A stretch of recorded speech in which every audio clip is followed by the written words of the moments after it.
Sobrang nakakatakot.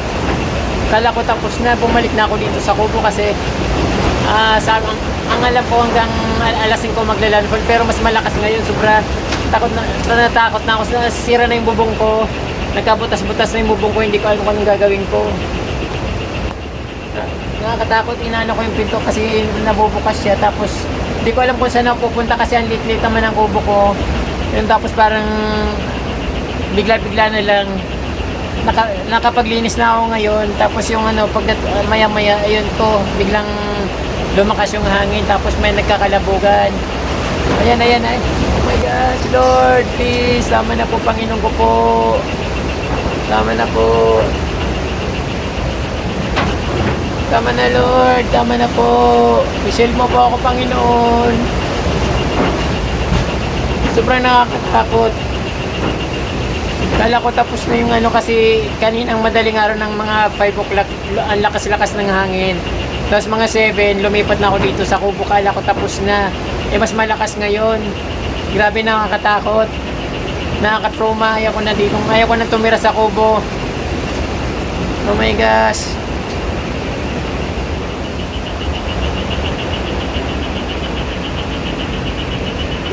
Takot. Sana naman umigo na, Lord, please. Please, Lord, tama na po, Panginoon ko po. Tama na. Tama na po. Panginoon ko po, please. Hindi na makaalis dito, Lord. Please, tulungan niyo po ako, Lord. Lord, napakalakas. Hindi ko alam bakit ganito kalakas. Kanina wala na eh. Kala ko tapos na. Maya mo na nangyara dito sa ko. Please, Lord, please. Nakakatakot sobra. Ang bahay ng nanay ko nagiba na. Lord, please, Panginoon ko po. Please, Panginoon ko po, Lord.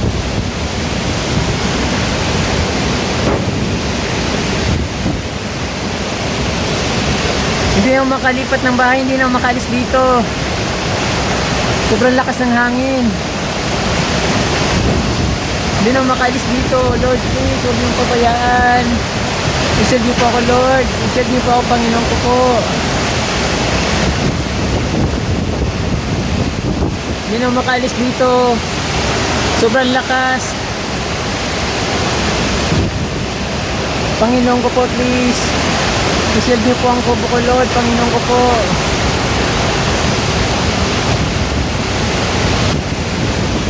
Please.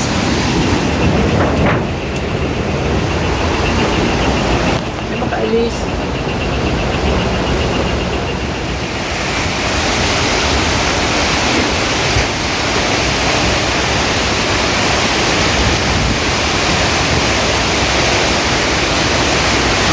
Nakisiling ako dito kasi hindi pwedeng buksan. Hindi na makapasok sa kusina nila kasi sarado. Umalis na ako doon sa kubo kasi sobrang nakakatakot yung mga bubong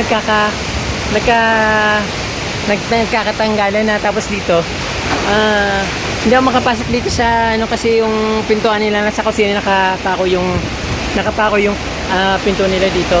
Sobrang nakakatakot. Hindi ko alam na lalakas pa ng ganito yung bahay dong. Grabe.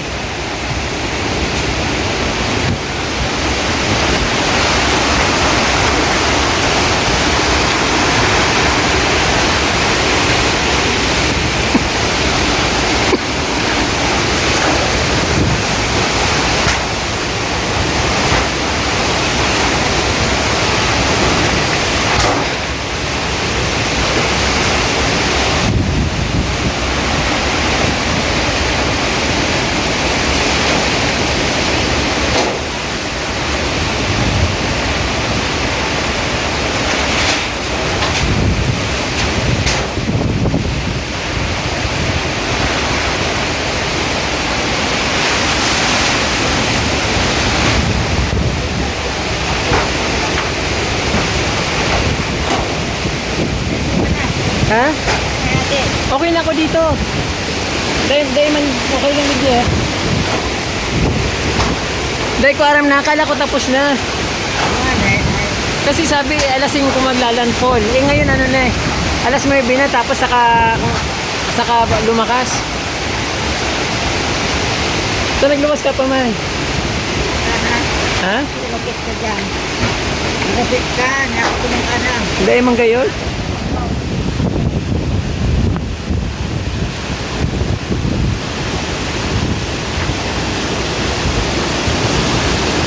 Oh, sobrang lakas. Kung kayo lang nandito mga kaprom, di talagang matatakot kayo. Kahit kami, nandito kami, natakot kami. Although nandito, marami naman tao dito, nakasama ko dito sa waiting shade. Tapos yung bahay nandiyan naman sa gilid lang, sa tabi lang ng waiting shade. Kaya sumama na rin ako. So nanonood kami ng napakalakas na hangin.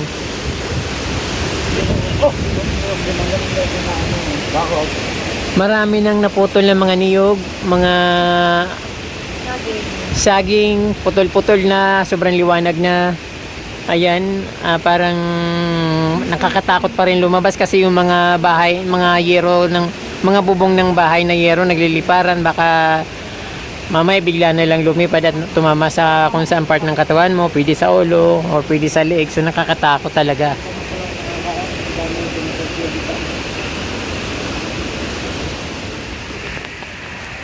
Uwi na ako sa bahay.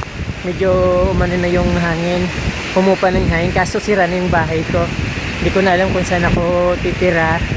Parang tuloy akong baliw dito. Nakatapak lang ako. Kasi kanina tumakbo ako kasi wala akong mapuntahan. Bali, nangapit bahay ako para lang makasilong ako. Ito na yung bahay ko. Sira na yung bubong ng kwarto ko.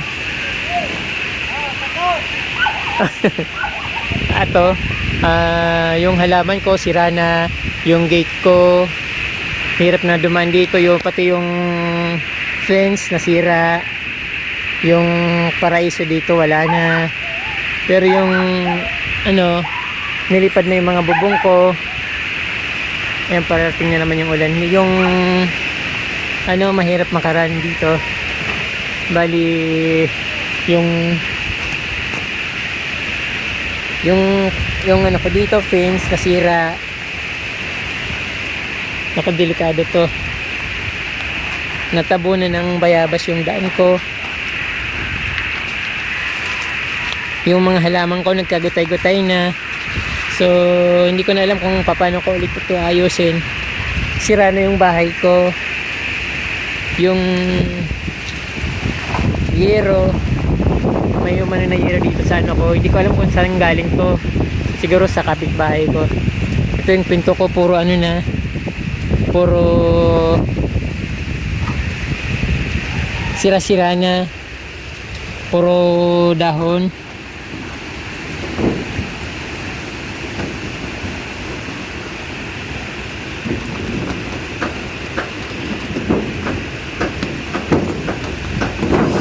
Tagal.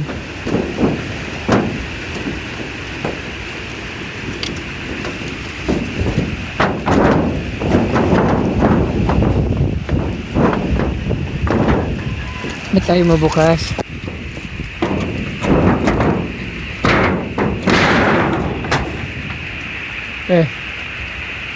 Kawawa naman ako dito.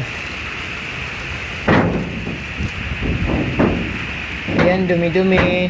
Kaninang umaga nilinis ko na to kasi alam ko tapos na yung bagyo, tapos biglang umano ulit yung bumirit ulit yung hangin. So ito yung ano ko, butas na yung bubong ko. Ayun, na ano yung sa gilid, pero siguro madaling may balikan. Ito sobrang dilim. Medyo umina na yung hangin, pero yung ano to pa rin bumalik sa dati, yung baha ulit. So ang mahirapan ako nitong gawin kasi kanina okay na ito, tapos biglang ganito ulit. So bahala na, basta gagawin kong lahat kasi wala naman ibang pupuntahan kundi dito. So ano bang gagawin ko? Siyempre yun na rin. Siyempre yung mga halaman ko pinasa ko. At least safe pa rin yung mga halaman ko. Hindi ko na alam kung anong gagawin ko dito sa ano. Hindi ko alam kung paano ko maibabalik yung dati, yung bubong ko, nabaklas hanggang sa loob ng kwarto. Tapos naano ko na rin yung iba na naayos ko na rin yung iba na ipatayo ko na yung mga kawayan dito. Pero yung mga kawayan na ano, hindi ko pa, yung mga halaman na nagka-tumba-tumba, hindi ko alam kung anong gagawin ko. Kasi sobrang lakas ng bagyo, hindi ko alam na ngayong umaga darating. Kasi ang alam namin alas 5 ng madaling araw o umaga. Pero nung alas 7 bumalik na ako dito. After mga 7:30 yung biglang dumating napakalakas na hangin. So ito yung nangyari. Pati yung bubong ko nasira. Hindi ko na alam kung paano ko i-restore. Wala pa naman ako ngayon. Tapos ito yung mga halaman ko dito nagkatumba-tumba. Okay na lang sana yung halaman kasi yung ano ko, yung kubo ko, yung siyempre mahirap yung matulog ng may tumutulo sa hinihigaan. Bumasa loob pero naayos ko na, natanggal ko na yung baha. So ito na lang problema ko, yung bubong. So malakas ang ulan, siyempre pag malakas, so yung matutulog ako, siyempre tutuluan ako, wala akong pupuntahan, wala akong maigaan. So yun ang problema ko. Yung isa kong kapitbahay talagang nawas out yung ano niya, yung bubong, yung mga pinatong na kawayan, pati yung yero niya, bubong bubong nila na yero na nakapunta dito. Tapos yung pinatong nila na kawayan dun sa kanyang bubong para bumigat, para hindi siya ilipad ng hangin. Ito nandito lahat yung kawayan na pinatong niya. So nakakaawas siya kasi talagang walang natira sa bahay niya. Ultimong yung mga bulok na yero, kusina niya, talagang nawala lahat. Ayun. So pinaghandaan niya pa naman yun ng maghapon niyang ginawa para lagyan ng pabigat. So ganun din nangyari, wala rin, useless. So ang problema ko yung bahay ko ngayon. Siyempre yung gate wala na. Dahil sa dalawa ba naman bagyong magkasunod, tapos parehong malakas. Dito rin, parehong dito dumaan sa talagang dito naglandfall sa bayan namin, sa kabayanan namin. So ito na yung nangyari. So medyo matagal-tagal tong ma-restore, pero kung ayusin ko naman siguro mapapadali. Kaso nga lang, siyempre malalanta siya dahil nalamog siya masyado. Yung ferns, yung birdnest fern ko, ito nabuwal na. Saka ko na lang siguro ayusin kasi masyado pang maulan, malakas pang hangin. So mahirap baka maanampa ko ng yero na mga nagliliparan. So ayusin ko rin siya. So hindi pwedeng hindi ko siya ayusin. Basta mahalaga, may ginagawa ako. So nakakahiya naman gusto ko sanang humingi ng tulong sa friend ko, kaso siyempre nahiya ako. Hayaan ko na lang, bahala ng Diyos. Kung ano lang mangyari dito sa akin, okay lang. Basta may ginagawa ako. 2 bagyo, tapos may paparating na naman na isa. So hindi ko na alam kung anong gagawin ko kasi wala nang, yung bubong ko sira na. So wala na talagang matitirahan. Bali, ito na yung kabuuan ng bahay ng kapitbahay namin. Buti na lang nakaalis sila, pumunta sila sa evacuation. Kung hindi sila pumunta ng evacuation center sa school namin dito, siguro talagang malala yung pinsala na matatama nila sa kanilang katawan. Buti na lang nakaalis sila dito sa bahay. So ito yung nangyari, nawala na yung bubong. Yung bubong niya na dumagan sa bubong ng kubo ko, kaya yung kubo ko naman yung nasira. Kaya yung rin, bali hindi ko rin alam kung anong gagawin ko dun sa nangyari sa kubo ko, kasi yung mga tinapal niya dito na kawayan tumama lahat sa bubong ko dahil ang likod nito yung kubo ko. So hindi naman nagiba yung kubo ko. Ang problema yung bubong, nadaganan ng napakaraming mga sanga, nagkatanggal-tanggal din yung bubong ko. Tapos yung yung mga kawayan na galing dito na tinapal sa bubong, yun ang nangyari. Kaya ito ngayon ang problema namin. So yung pangpaayos ng bahay, hindi namin alam kung saan kami kukuha kasi Mahirap din dito yung barangay namin, mahirap din. Hindi namin alam kung sinong tutulong sa amin.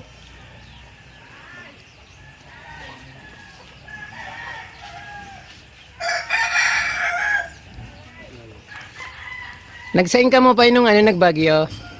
Saing ka mo nagduman nung nagbagyo? Yung iba sa nagulantay mo sa center. Sa Sinter? Yung sa kaya magpapaulit yung kapitan kung may magkakagsabang. Buti na lang nakahali ka mo. Ha? Marit na nakahali ka mo digde. Ayun. Aga naman kayo ni naroot kasi nung aga na lumipat na ako doon sa kubo. Ganun. Ayun, tapos may nagharagamak duman sa yero duman sa kubo. Hali ko yun din digdi pati mga kawayan. Duman talaga nagano. So ito yung may-ari ng bahay, si Pairode. Yung natatanda nyo doon sa video na yung nag-aani kami ng palay sa yon. Kasi siya talaga yung kapitbahay namin. So nakakaawa yung kalagayan nila, wala silang mapupuntahan, walang titirahan kasi dito lang talaga yung bahay nila. Yung sakahan din naman nila yung niyugan, so siyempre wala na rin yun. Halos naubos din ng bagyo. Isa sa napuruhan ng bagyo dito ang yung kapatid ko na nakatira dito sa niyugan. So talagang halos mawas out din yung kanyang bahay. Halos wala nang bubong, yung natira lang yung kwarto-kwarto nila. So although talagang nawala yung lahat na bubong. So nilagyan lang nila ng konting, binalik lang yung yerok sa kwarto kasi yung mga gamit nila nandoon. So pag umulan, pag hindi na nilagay ng yero, automatic syempre mababasa dahil walang bubong. So yung bubong nilagyan lang ng konti. Yung kumbaga kung saan nakalagay yung mga gamit. So doon yun din. Sobrang na-affected yung dito.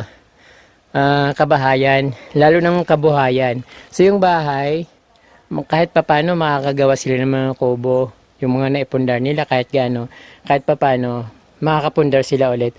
Pero yung kabuhayan, taon yun bago makabalik yung nila, pinagkukunan ng kabuhayan, lalo yung mga niyugan. So nagkaputol-putol, yung iba naputol. Hindi naman lahat, pero ang daming naputol na natumba na niyog. Yung mga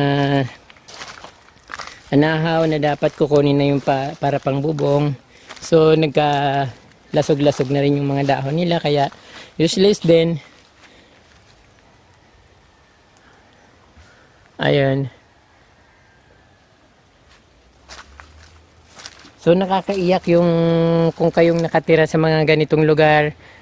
Kung makita nyo yung bahay nyo na ganito na yung nangyayari, ganito na yung pag-uwi nyo, ganito na, pumunta kayo ng evacuation pag-uwi nyo, ganito na. So parang nakakapanglumo, nakakapanghina, hindi mo alam kung anong gagawin mo. Kahit kanino siguro mangyari yung ganito.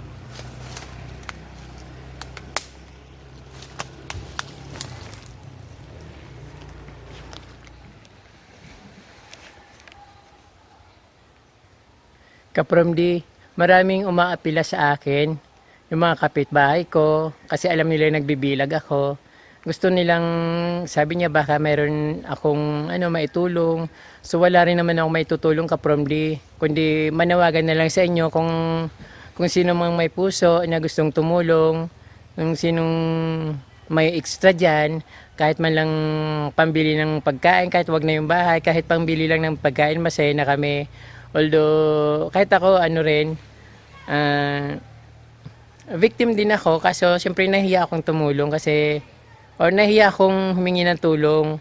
Siyempre, baka iniisip nyo kasi, vlogger ako, kumikita ako. Kapromdi, wala pa akong kita, sa totoo lang hanggang ngayon. Na-monetize lang yung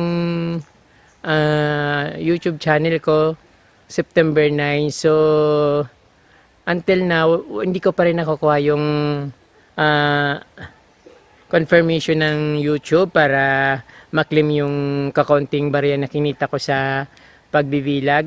Maliit na maliit lang, Kapromdi, yung kinita ko sa pagbibilag. Hindi ko pa nga nakukuha kasi hindi ko pa na-confirm hindi pa dumarating yung confirmation ng YouTube. Kaya talagang wala rin ako ka-promdi. Hindi ko alam kung saan ako lalapit. Kahit na may kaibigan ako, wala akong contact, wala akong cellphone, walang kuryente dito. Simula pa nung bagyong Kinta, bago dumating yung super typhoon na Rolly, yung bahay ko na durog na. So pati yung mga kapitbahay ko. So yung swerte ng mga kapitbahay ko kasi ngayon lang yung ako yung bagyong Kinta pa rin kasi kubo lang naman yung bahay ko, talagang madaling madurog, mga lightweight materials lang yon. So napakadaling isang lang bugso lang ang hangin na malakas, talagang yung bubong na na. So naibalik ko naman yung bubong ng konti. Kaya yung pangkalahatan buo pa naman yung ko, yung kubo. Kaso lang yung pinaka dito, yung pinakahuling bagyo na super typhoon na Rolly, talagang hindi na siya hindi ko mapigilan. Kaya yung pa rin nasira pa rin siya ngayon. Hindi ko alam kung anong gagawin ko. So yung inaasahan ko sana yung sa YouTube na kikitain ko, hindi pa naman nagsisweldo. Although talagang maliit lang. Barya-barya lang naman yon, parang naiipon lang. Tapos yun nga, sabi 2 to 4 months yung bago dumating yung confirmation. Pa lang, magto 2 months sa November 9 or October 9.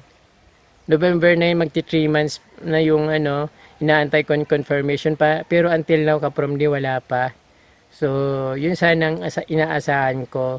Sabi nung isang kakilala ko rin na nagbibilag na hindi ko siya personal nakakilala pero nagtanong ako, sabi niya mga after 4 months niya na-receive yung confirmation na ng Google para maklaim niya yung kinita niya. Although kaunti din naman yung kinita niya, siyempre mas kaunti pa rin yung kinita ko kasi hindi naman ako sikat, hindi naman ganun ka-popular yung mga vlog ko. So talagang konti lang yung pumapasok. Kaya sana mayroon kayong yung may mga puso diyan at may extra, sana matulungan niyo kami. Siyempre yung mga kapitbahay ko nga nag-aapila na sana matulungan ko sila. Ang problema, ano bang maitutulong ko? Wala rin ako, saka isa rin ako sa humingi ng tulong. Yun mga kapromdi, sana wag niyong masamain yung paghihingi ko ng tulong. So yung lang naman, yung may gustong tumulong. So wag na yung goods kasi pag goods kasi mahirap, hindi rin na makakarating kaagad. Pero kung yung cash na, tapos yung practical na itutulong yung cash, kasi pag cash pagdating dito pwede na kaming makabili kaagad ng makain namin, yung mga higaan namin na nabasa, yung bubong namin sana maipagawa. Yun lang mga kapromdi. Sana naunawaan nyo ako. Ito na nga yung ko. Kahit nga yung pangpagupit ko hindi makapagpagupit. Salamat po pala sa kay Ma'am Jane na nasa Australia.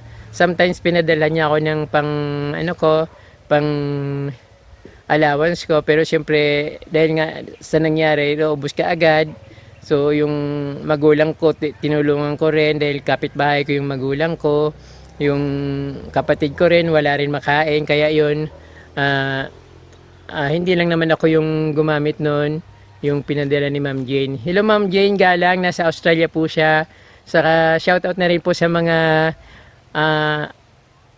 kaibigan ko dyan sa Bataan na pangalanap na kalimutan ko yung apelyido niya. Pero sabi niya, taga Lagonoy sila before, dito sila nakatira, tapos lumipat ng Bataan. Kaya Juela Plantita, hello po. Saka yung mga taga-Albay, Legazpi na palaging nanonood ng video ko, salamat po. Sa Bulacan, salamat po. Saka sa Iloilo, mayroon ako mga friend doon sa Iloilo. Saka sa Zamboanga po, salamat.